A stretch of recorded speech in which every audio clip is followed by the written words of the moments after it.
Welcome to Juggling Interviews. This episode is brought to you by eJuggle, the IJ's official online publication, where you can find the latest juggling news, articles, videos, and podcasts, just like this one. If you want to check that out, you can head over to their website at juggle.org/ejuggle, or with the link in the description. This episode is also sponsored by Play Juggling. On their website, you can find high-quality props like balls, clubs, rings, diablos, poise, fire equipments, flower sticks, glow props, and tons more. Head over to playjuggling.com and use my code XavJuggles, XavJuggles10, to get 10% off your next purchase. It's a great way to support me, so thank you a lot, Play Juggling. Now let's get to the episode.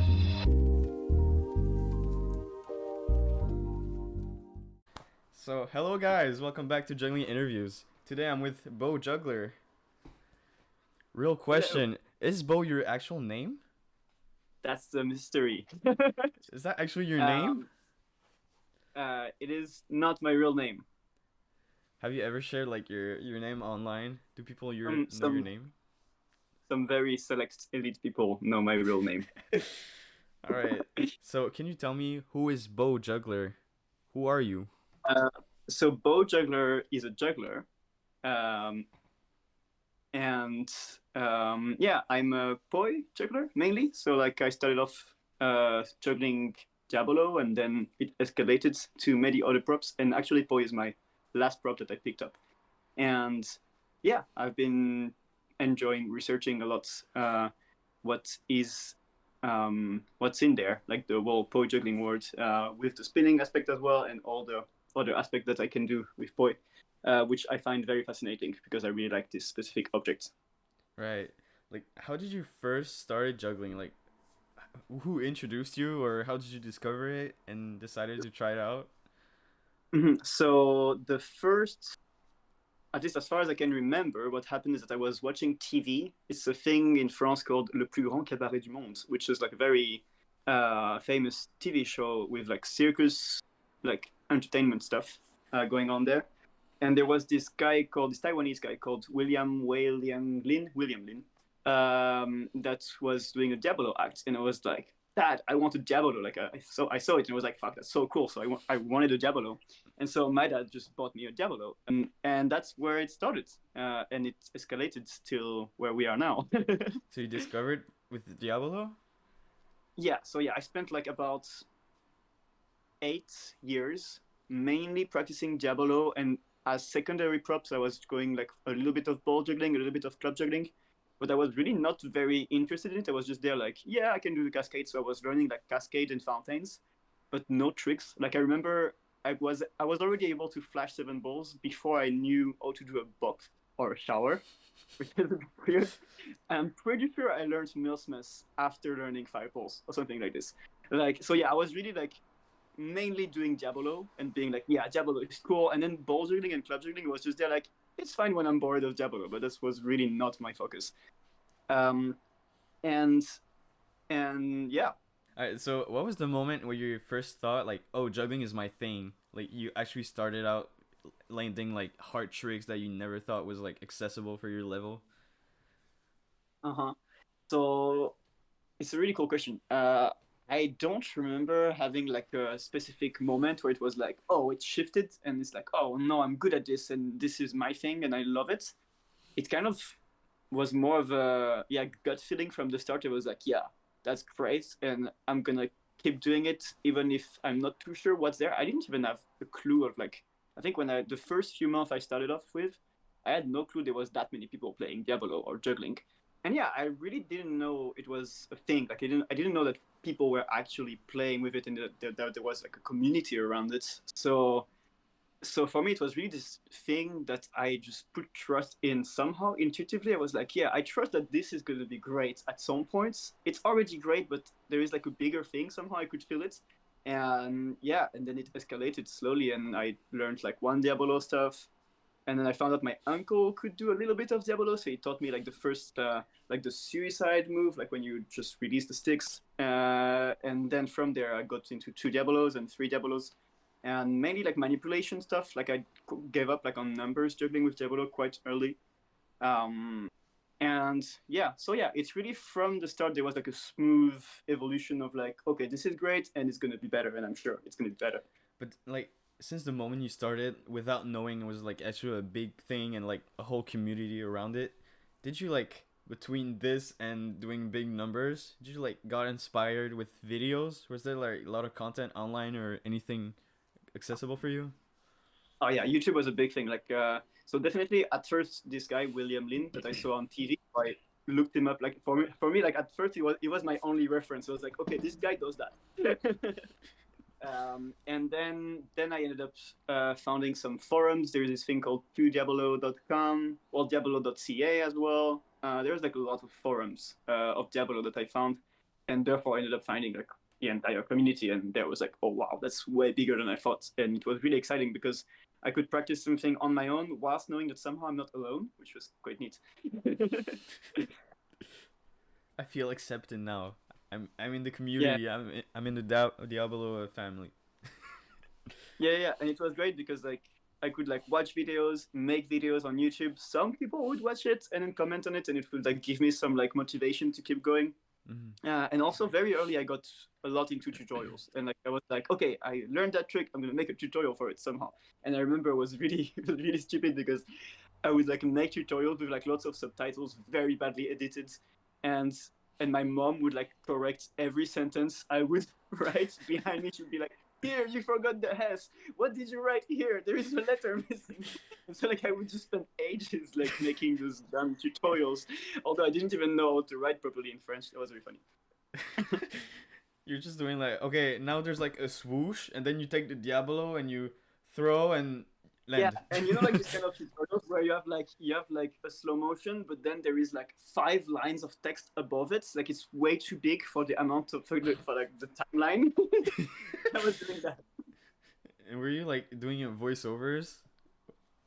Did you ever like Yeah, voice over a no, tutorial? no, because I didn't have a mic or anything. I was just borrowing the computer from my dad. So subtitle was like the way to go for me. I was like, yeah, that's the only thing I can do. So yeah, but instead, therefore, I was doing like really long subtitles. You I was had like, a whole text to read before looking at the trick. yeah, it's like and like ideally when you know how to do tutorials properly, you try to make everything short and like minimal, so it's just self-explanatory and everything. And I was really not doing that. It was just there like as I were like as if I were talking to someone, but written down on the video. All right, so when was like your first time you met people around you that was juggling too? When you got like the whole community aspect into your juggling? Did you ever went to Hmm. like festivals in your younger days when you first started juggling? Yeah. So it took a while because so yeah, I was like so I started juggling when I was 10, and I think it took about 3 years before my mom allowed me to go to Lyon. Therefore, so I was living in south of France, and in Lyon there was this juggling convention, which is like 3 hour drive away. And so she allowed me to go there, but she was very very pessimistic, and like she was just there like looking like she was in the corner of the gym, like at the door, like looking at me from far away, like don't you dare doing anything weird with those hippies. Jugglers are like a um, bad image. Y'all, you're hanging out yeah, with clowns now. Is that your new is that your new friend group? yeah. Yeah, my parents were really freaked out. Like for them, it's like at first they were like, "Oh yeah, it's a Diablo, it's cute," and then when they realized the entire community that's behind it, they were just there like, "Oh." So yeah, my mom allowed me to go to one convention for a little bit, like supervised, therefore convention. Right. And that was the first one, and then it took a few years after. Well, I went back to that same convention alone. And that was like the event of So my there's life. like I no was one 16. there was no one creeping in the corner just watching like Yeah. I could just take the train and go there and just do my life, and yeah, that was really fun. And actually, I have a funny story. So like, I don't know if you can see it on camera. Like my thumb here, I have a massive scar. It's really not clear on Yeah, camera, but like yeah, I have like a long scar here. So what happened is that I was really excited in the morning, like waking up from the second day of my convention, 6 a.m. I was like, let's go! I'm gonna do a Diabolo session, like, and I wanted to cut the string of my Diabolo to change it, and I didn't have scissors. I only had a knife. 6 a.m. at the convention, try to cut that string, doesn't cut the string, goes right through my thumb. And I'm there 6 a.m., 16-year-old, like alone. Lots of drunk people in the gym. No one is sober to get me to a fucking hospital or something. And I was just there like, yo, what do I do? And like a dirty sock to like sponge the blood. So that was my first alone convention experience. That was fun. And I had to somehow make my way all the way through Lyon to find emergencies. People refused me on the way. Like I went to like a clinic and everything. They were like, "Oh, you're not 18-year-old. We can't help you." And I was just like, "Tell me if it's bad. I'm bleeding." And it took me like 6 hours to get to the emergencies, and then 6 hours more so the emergency would accept me and then take care of me. And then afterward, the emergency, they were like, "Yo, but we can't let you go alone because you're not 18." So I was like, so basically I missed on like one entire day of the convention because I was at the hospital. But you came back? And then I was like, okay, fair enough. If you want to keep me, my parents are not going to get me. It's 3 hour long like drive, and so I just stayed in the office of that person from the hospital, and I started being annoying, and be like, "Can I go? Can I go? Can I go?" And someone just let me go. And then I was with my massive bandage thing, like at the last day of the convention at the Renegade, just doing tricks and everything. It still worked? Yeah, that was really bad for real. Like hygienically speaking, like oh my god. Like, but yeah, my thumb is fine, but I was really scared. It didn't do any damage now? There's no like... No, it was deep, but not deep enough so it could cut any tendon. But like when I look at the scar, I'm just there like it could have. Yeah, it could have. Yeah. So after, did you went to other festivals and like got maybe safer with your knives or bring scissors? So that's from that time on, I was always having like I always had a pair of scissors with me and no knives. But then after that, basically, I had like lots of school stuff to finish and my parents wouldn't allow me to go away if I didn't do that school stuff. So I had to do that, and then when I was finally 19, because I had to do one more year because I was skipping school to go do traffic lights.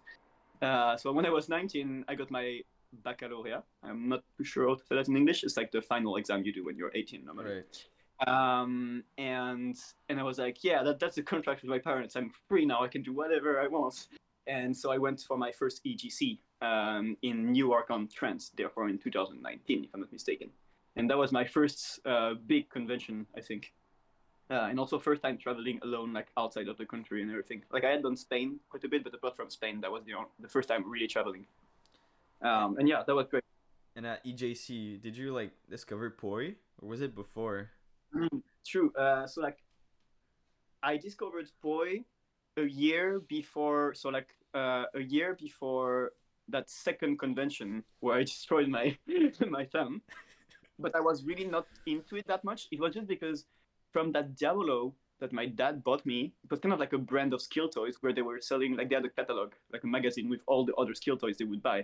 So I tried everything. Like I tried like their balls, their clubs, their devil sticks, devil sticks, stuff that you do in life.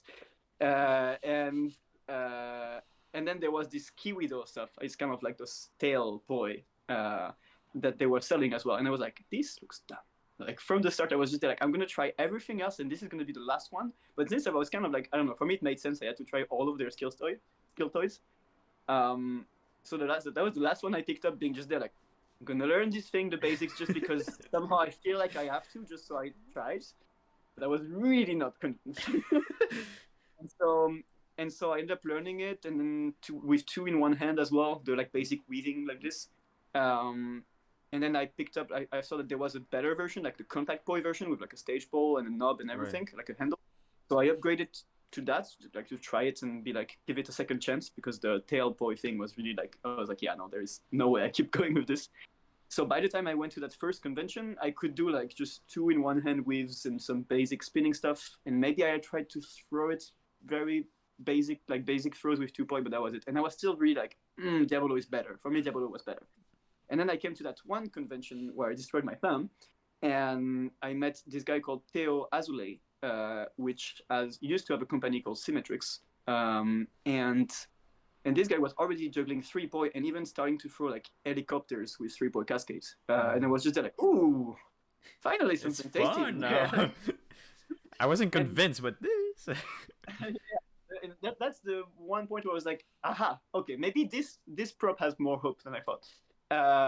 And so from there I gave it a try, learned the basic cascade and everything, and then it escalated, and then 4 years later I go to EGC, and then I meet so many other crazy poi jugglers, and that was really cool. Yeah, that's nice. And like, when was your same question but now with poi? What was your first trick with poi that we're like, oh my god, this is my prop now? Because now you're like, it's your signature poi, Mm. right? It's your signature prop. Yeah, I only practice boys. Sometimes I practice ball juggling and hoop juggling just for like funsies whenever I feel like jamming with other people, but that's really a second prop. But yeah, poi is really like 99% of my training. The first trick I would say the fishtails actually. Like there is the fishtail move with poi. That was the I've seen first like, trick I learned where I was like, yeah, I can quickly maybe I can move the camera up. Whee! Like this thing. right, this one, yeah. Like let the ball slide from side to side, and you have like this fishtail motion. So that's the first thing I learned. Where I was like, ooh, like, yeah, I feel cool when I do this. Like I actually feel like I'm a proper skilled person. Um, and then later on, I learned the juggling with like the no beat throws, so like the non-rotated throws I always use nowadays in my videos. Mm-hmm. And that I guess was the main step, like step in the door, where I was like, okay, now there is no end to this, and I'm gonna keep practicing it till I Right. till whenever. Now you're doing like five with like, how do you call those? Is it like flats? So that's a bit of a discussion actually. Um, this like most poi people call it no beat throws because for two reasons that are not very clear. One reason possible is because otherwise you would have a single. Mm-hmm. It would be a one beat in the air, one rotation, and therefore there is no rotation, so it's no beat. Mm-hmm. The other possibility is that until people started juggling with these throws, the only way that was known to juggle poi was with a spin. So as a 4x2 pattern. So you would spin and then throw. And so Right. you will have a spin, throw, spin, throw, spin, throw.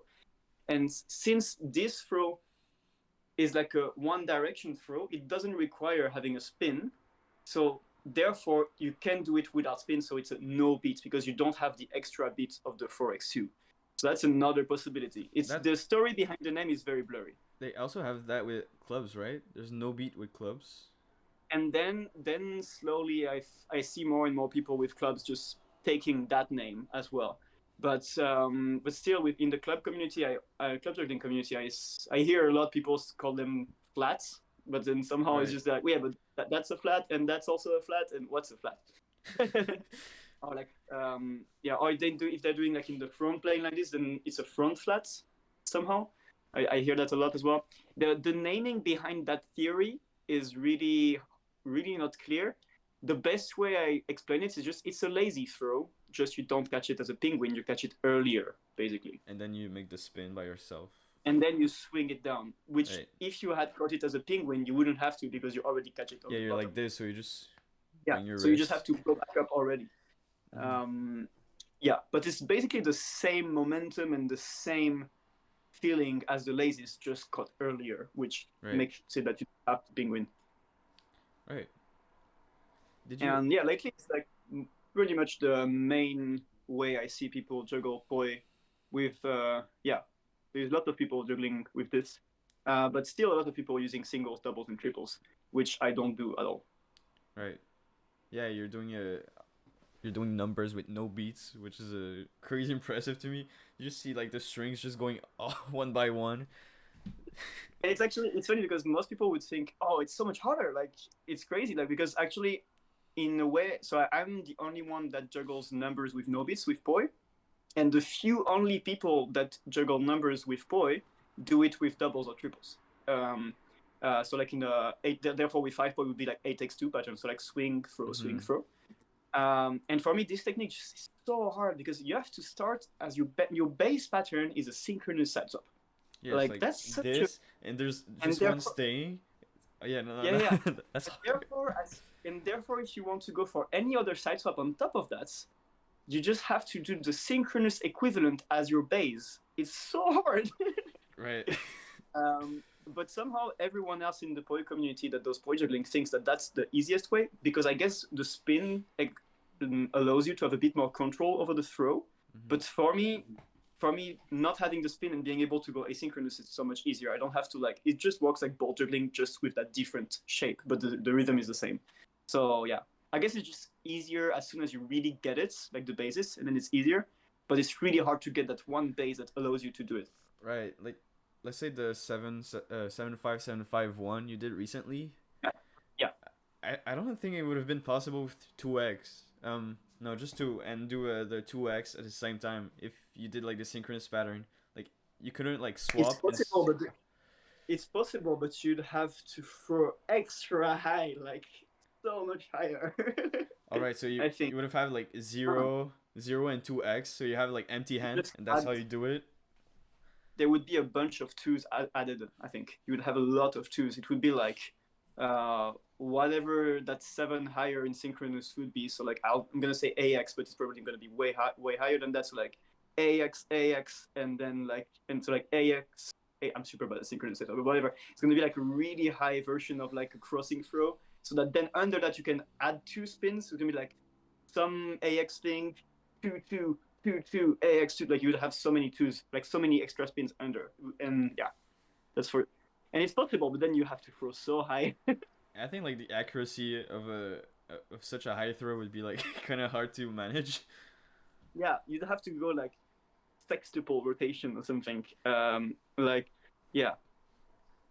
No, it's really hard. Like, for example, my friend Armin Teschner is like one of the few people that can do 5-poi as well, and he lives in Berlin. He was one of the first to have the X world record of 5-poi in doubles in the wall plane in the 8x2. And his 5-poi cascades doesn't like barely fits in our gym.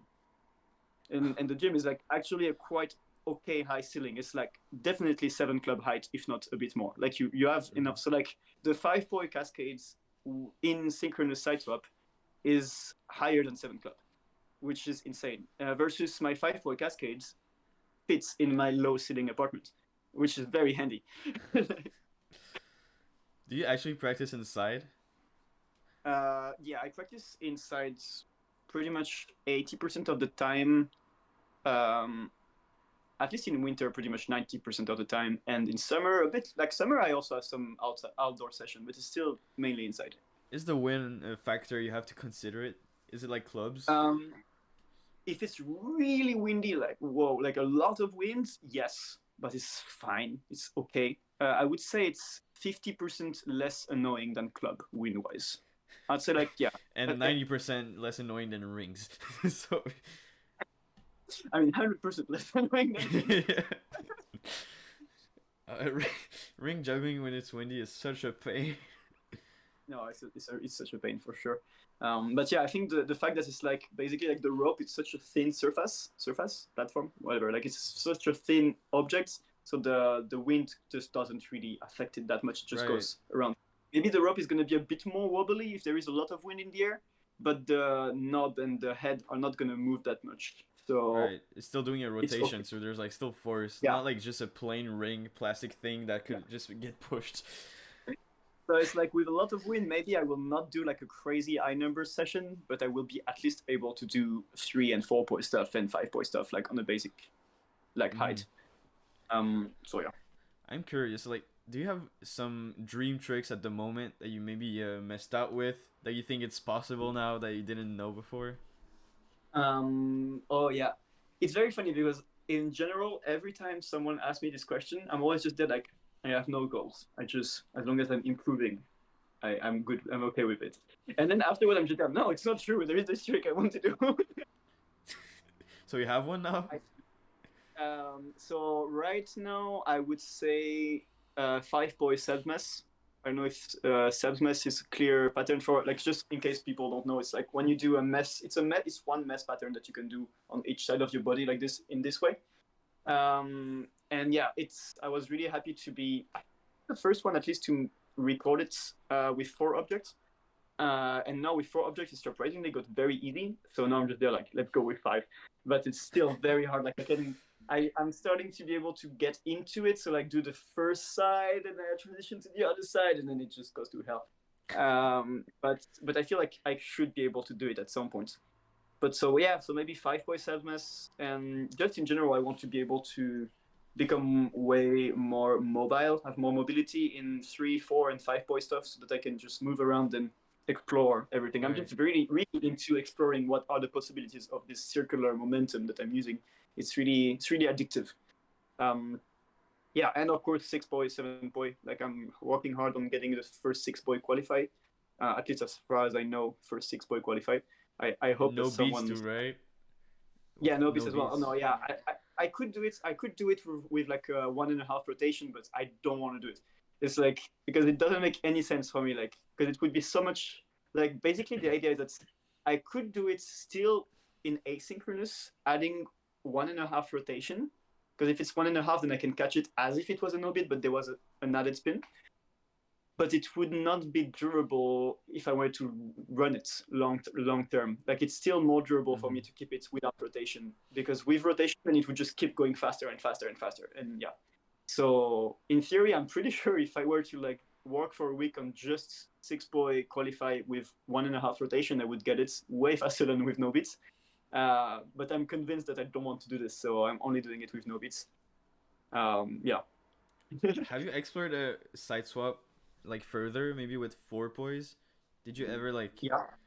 messed out with the high patterns and like something like 7-4-4-1 with the Yeah. four? Yeah, like well, recently actually I started working on 7-4-4-1-4 to get it on both Right, sides. right. Uh, and and yeah, it's hard. It works. It's definitely easier for me than 7-5-3-1. 7-5-3-1 I can do, but still is a bit wobbly. Versus 7-4-4-1-4 somehow works, but it's so high. My 7 is so high. Even without like even using that no beat technique that I think makes it that it's lower than every other technique with boy. My 7 is like at least a 9 height with clubs. If we were to compare, like throwing a 9 with club and probably even higher is my 7 with no beats. Yeah, because somehow with boy you did so much more height. Right. How do you throw like such a high throw with no beat? Like, how can you not add rotation? So yeah, actually, this what you just asked is like what makes me the most passionate about poi is this thing that's so if I want to do my no beat pattern thingy, the idea that every time you catch, you have to drag it all the way down and then forward and then back towards you to have this circle. So the idea is that within that one down, so within that one downswing that I'm doing after every catches, the idea is that at least that's how I see it, is that you have infinite momentum potential in the same downswing. This is the same width of the downswing. For a really long time, I thought that if I was about to go like for a higher throw, I would need to go lower and then to make it go like higher. And actually, I realized that it's not about making the downswing lower to gain more energy, more momentum. Actually, within the same downswing, I can accumulate more momentum. And here, I have no clue how to explain it because I'm not a physicist or I don't know what kind of studies you need to do to like get it. But like something that I know for a fact is that my 3-point no beat cascade, my 4-point no beat fountain, and my 5-point cascade, if I superpose them, if I superimpose them, so if I overlap them on a video, and you look at that one part where I'm from the catch to the throw, it's the same. So Yeah, so somehow the I'm doing the lowest exact point, same. the lowest point is Yeah, the same with every pattern you do. yeah. Somehow I'm doing the exact same movements from the throw to the catch, or at least like visually, but one floats higher, or like there is a bigger suspension point. Um, yeah, it's kind of like the way I also explain this is like when you use a swing, like when you have a kid on the swing, like you feel that power that you bring with your waist into Mm-hmm. the swing so that it goes further. The swing doesn't get bigger.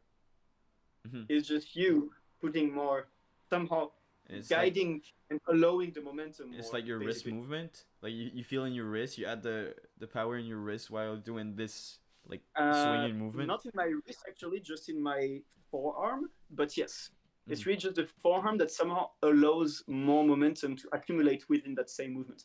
It's really abstract. I wish I could explain this better and like, yeah, No, I think but it's properly explained.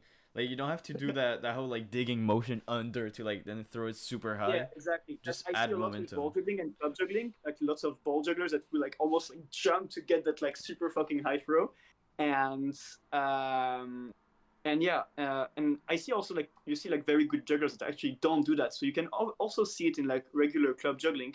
Like within, if you look at the arms, they didn't do much more of a difference in the movement, but somehow they throw a nine.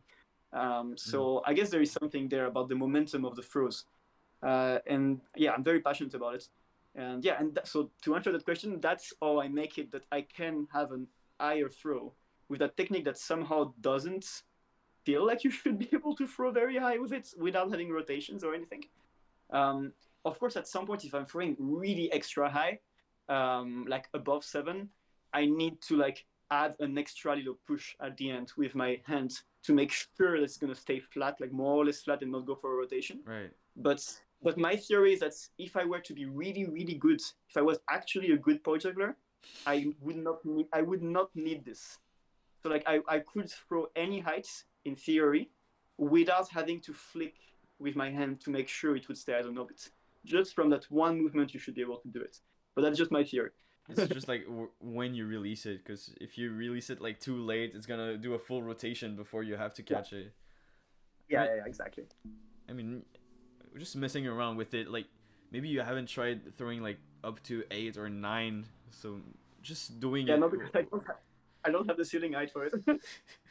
Even outside, like I think the cloud's gonna stop it. Like he's gonna catch your poi, he's just gonna drag it. Yeah. Oh my god. Yeah, and then like the cloud's just gonna bring it to another city. That's what you call il pleut des cordes. Ooh. Oh. That was a joke. That's a French joke, but it was pretty smart. Really good. All right, so do you have like yeah, you did like a lot of traveling and a lot of you went to a bunch of country for juggling. Can you tell me what was your experience in other countries?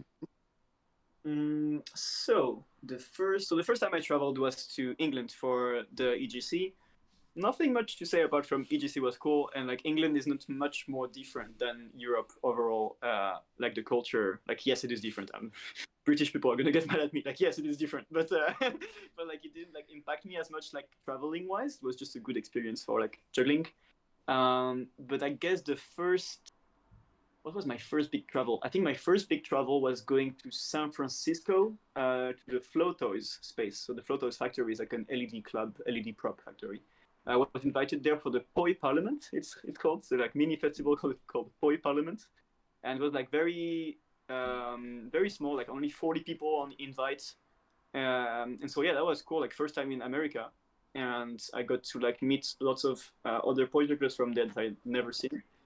And yeah, so that was really really nice. And then I traveled again to America for another festival, and then mainly I went to America a bit for like flow art festival. So there's this world flow art community that's related to Poi somehow. And yeah, in the United States there's a lot of flow jugglers. It's really crazy, and that can be another. We can talk about it later, but like somehow people think that I'm a flow artist, and I'm just there like, yo, what? But whatever. So yeah, America was good for meeting new people, and like actually like it's the first time that I was understanding. Okay, I'm actually good at Poi, and I can share. And was my first opportunities to actually share my knowledge, or at least exchange with other people about Poi stuff, and that was really exciting. And well, I didn't travel that much actually. Like I went to the States a few times, which is great. Then I went to Australia. That was last year. No, sorry. Before that, I went to Mexico like 2 times in a row, and that was also great. Mexico, that was on my own.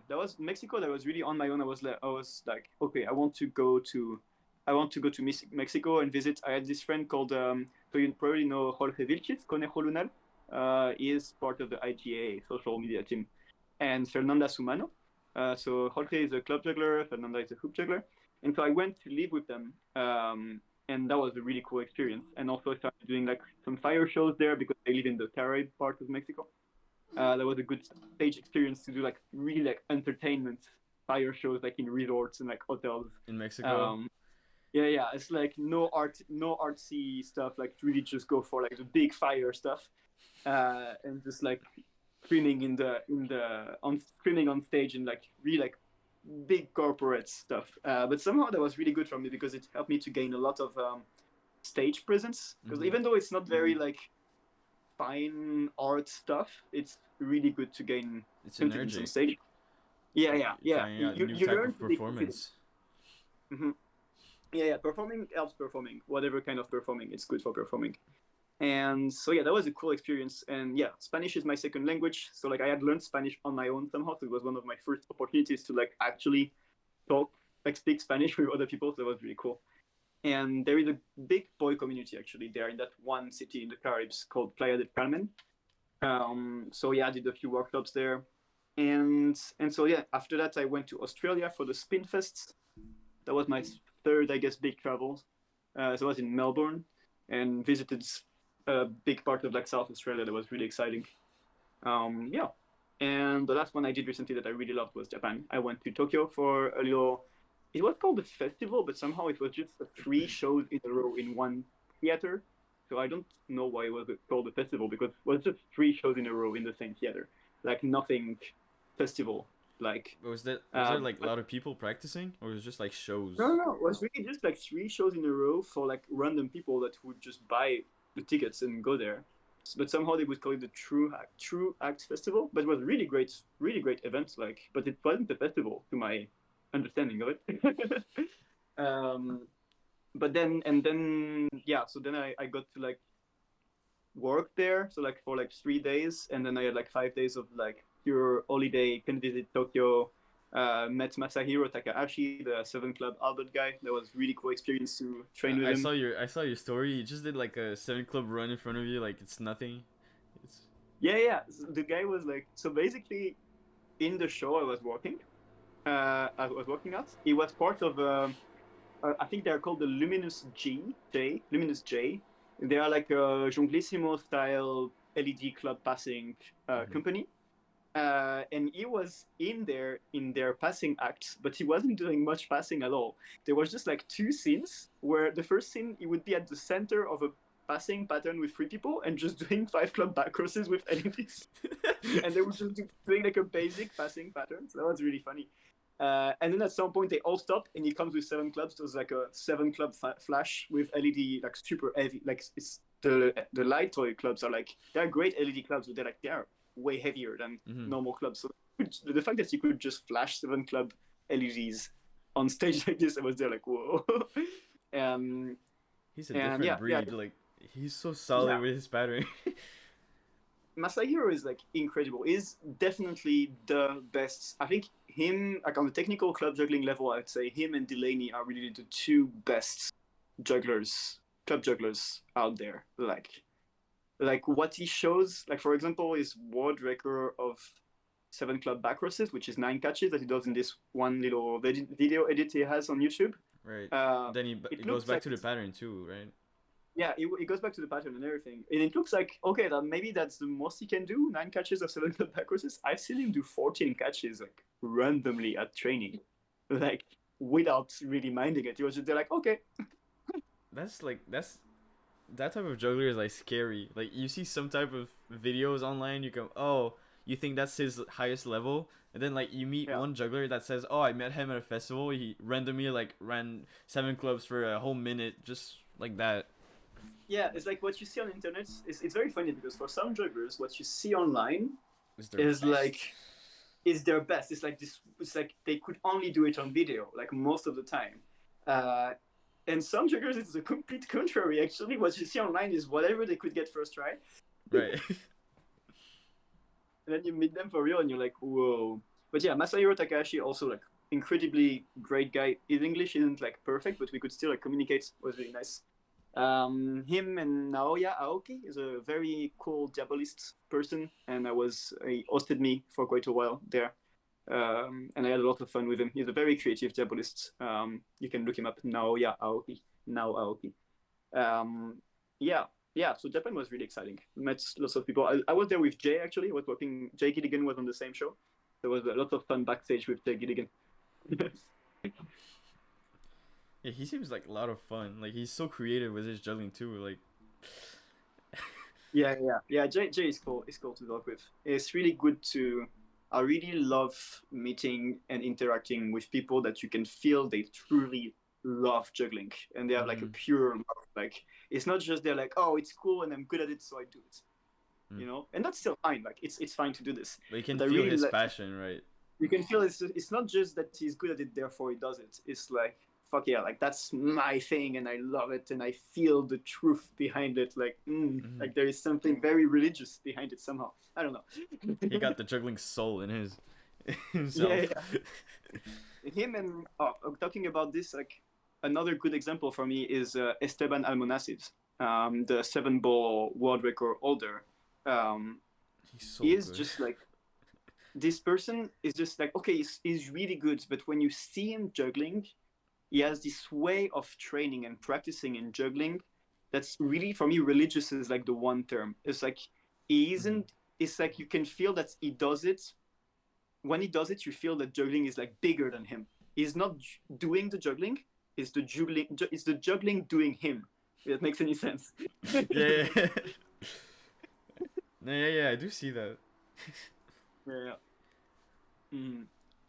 But yeah, I love like travel. I love traveling for that. Like meeting people like this that are like truly in love with juggling is one of my favorite thing about juggling. Is actually, yeah. So sorry, I reformulate that. So like one of my favorite things about juggling is actually to meet people that truly love juggling, and you can love juggling even more through their love of juggling. Right. I don't know any sense. I don't know. It's just for me. And It's they really can like exciting. they can share their own ideas and like their own way of seeing juggling that I didn't see before. Like you get Yeah, inspired yeah. from that. And like sometimes like even if it's not impressive, like it doesn't have to be technical. Sometimes it's really just like you see those mini things they are interested in, and you're just there like, I wouldn't do that, but wow, you really love that. Mm-hmm. Like for me, it's really cool to see what people really love in juggling, even if it's like a very simple thing. Sometimes it's the best. Right. I think the minimal changes in like the way people like incorporate in little tricks. Just like Hmm. I've seen snippets of your Patreon videos. Like you're doing some sort of 4-2-3s, but then like you do Oh, some type of rolling and like all of those minimal changes in the pattern. It's not just a classic four oh, two three, right? I think that's uh-huh. the very special thing, like the little attentions you put into your patterns. Yeah. And okay, so if we yeah, so if I to keep going on the same subject, therefore, and yeah, that's an interesting point that you bring out here. It's like for me, I really through this thing of momentum that I explained earlier, of like this infinite potential of momentum. So that's my thing. That's this one little thing that some people would be just there like, whatever. He just understood how to throw lower or higher with boy. Like, come on. But for me, it's really tasty for me, and therefore, in all my tricks, I try to find that. How can I find that subtle variation of the momentum? Yeah. Um, to put it more in picture, like another, like a small thing I really love about Poet. That's most people would be like, "Yo, what is he talking about?" Like no one cares. Uh, I love that if I'm gonna shorten the point because I don't have space, but like if I spin around and go up and down with my arm, well, the poi is waving up and down, right? But Mm-hmm. if I stop, it still waves up and down for a while before it stops and it stabilizes and starts spinning circularly. Mm-hmm. And that for me is like whoa. It's crazy You don't like there understand is the like a physics, but it's memory. just fun. Yeah, but it just feels like, and like what I'm about to say is not scientific at all. It feels like the poi has a memory of the motion I was making it do beforehand, and what I was doing with my arm going up and down, which was making it go up and down. If I stop my arm, it will still do it alone. Like, That's like pretty for me, cool. for That's me, it's really fucking cool. Like, no, that's but pretty. yeah, but again, it's a very simple thing that Right. maybe It's super not everyone minimal. can Like actually. no one would notice that until you start spinning around and like notice it. I think you need to mess around a lot to notice those type of stuff. Yeah. And I think that's one particularity of Poi because I believe that what I just said it works with every object. Just with a ball, what I just did is just gonna be on a very very abstract level. I mean, um, I kind of and see it Poi is though. because you can see it basically. I see it with my Russian Russian juggling balls. Like you can see it kind of wobbling sometimes. Let's say I'm doing a let's see okay, some sort of like two X's, like when I swap Yeah. them and I throw one up, I can still see it spinning the way I was doing swapping them, because like Uh-huh. the actual like grain inside is always like spinning the same way, so you can like still feel the 2x when it's up there. Yeah, Ukrainian balls for that are really cool because actually they have this one.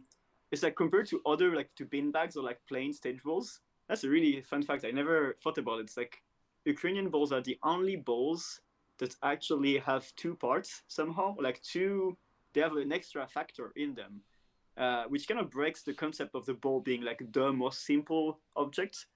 Actually, the Ukrainian ball is a step out of the normal ball. It's like an extra. It's already a variation of a ball.